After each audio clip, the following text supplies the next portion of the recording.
que hoje nós tivemos mais uma daquelas apresentações do governo de São Paulo. A gente até esperava, Mayra, que o governador fosse divulgar alguma restrição maior aqui para o estado, porque hoje de manhã ele, né, de viva voz ali, por iniciativa própria, falou: olha, mais tarde vocês vão ter informações aí, porque a coisa tá feia, a gente deve aumentar ainda mais as restrições, mas opa, não. Só que não, hein? Ficou na promessa, né? Só foi uma ameaça ali, né, Mayra? Boa tarde. Exatamente, Cris. Boa tarde para você, para a Lana, para o Cláudio e para todos.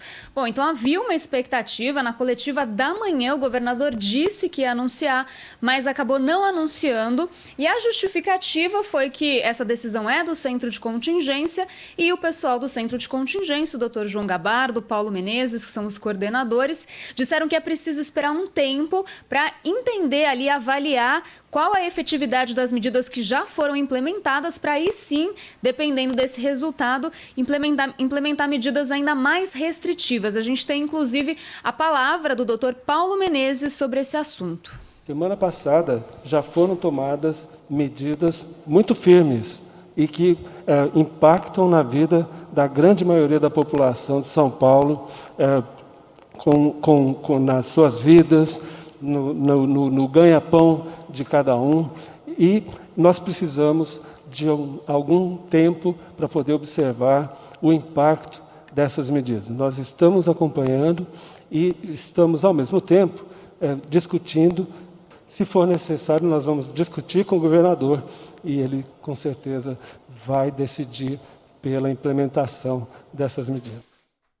É isso aí, então não teve o anúncio que a gente estava esperando, eles deram ali uma justificada, o governador chegou até a desmentir, a falar que não disse que certamente seriam anunciadas as medidas, que ele disse que possivelmente seriam anunciadas as medidas, e eu conversei depois ali com alguns membros do Centro de Contingência, e a princípio não há expectativa que essas medidas sejam anunciadas na sexta-feira, que inclusive é uma coletiva que não vai ter a presença do governador. Ninguém quis cravar, porque pode ser que o governador mude de ideia, mas a ideia é que a gente tenha alguma medida na semana que vem, dependendo aí dos resultados, mas a gente vê que ainda tem muita gente na rua, inclusive as taxas de isolamento social, na segunda-feira ficou em 43% e na terça 44%, índices bem parecidos com o que a gente teve semana passada, então não impactou tanto. Mas, segundo o governo, desde o início da pandemia, comparado com agora, a movimentação nos trens e no transporte público estadual diminuiu 61%. Então, metrôs, trens, né, os ônibus do MTU, né? MTU diminuiu bastante. Trens da CPTM. 3 da CPTM e EMTU, exatamente. Tiveram uma redução de 61%.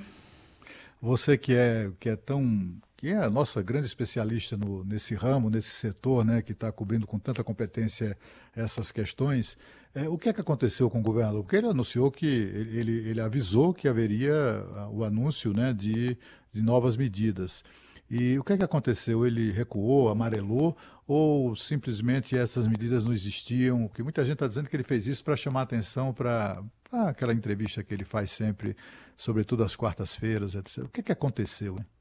Olha, Cláudio, o bastidor é que não tinha nenhuma medida planejada para hoje, ninguém estava nem sabendo.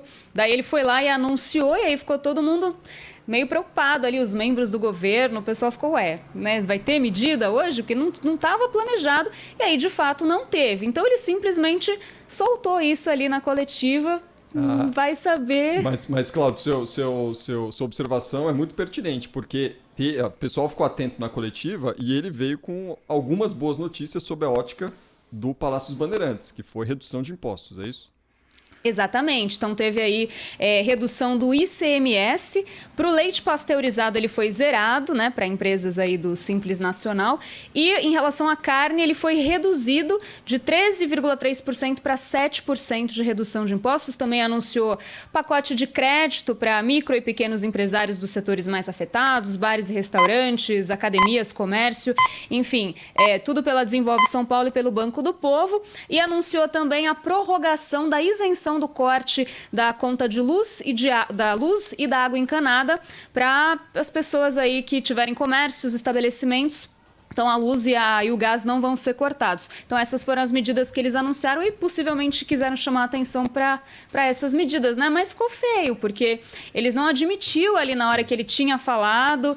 Então, assim, ficou feio. Faz muito sentido, né? E é terrível falar em boas notícias no dia seguinte em que o Estado bate o recorde de número de mortos e em que a situação... Eu estava dando uma olhada nos números do Diese, Cláudio Humberto. A cesta básica mais cara do Brasil hoje é Florianópolis, R$ 639. São Paulo aparece em segundo lugar. A cesta básica aqui também está custando R$ 639. Isso é mais da metade de um salário mínimo de R$ 1.100, gente. Então, São Paulo tem a segunda cesta básica mais cara do Brasil e toma medidas pontuais nessa altura do campeonato. Pontuais, ok, ajuda para desafogar um pouquinho, tirar um pouquinho do ICMS, do leite, ajudar o pequeno empreendedor. Mas Ribeirão Preto não tem ônibus circulando amanhã, né? Começa a fechar supermercado. É uma outra pegada para o momento que eles estão vivendo. São Paulo teve um pouquinho de respiro na ocupação de leitos de UTI, mas o número de mortes aumenta todo dia. Infelizmente, se a gente não conter a curva de contágio, o número de mortes não vai baixar. É um remédio muito amargo fazer isolamento, é um remédio muito terrível, mas é o único que a gente tem nesse momento para evitar mortes por falta de assistência em hospital, gente. Então, ele fez uma promessa de que ia anunciar políticas que a gente esperou que seriam sérias e aí não veio nada.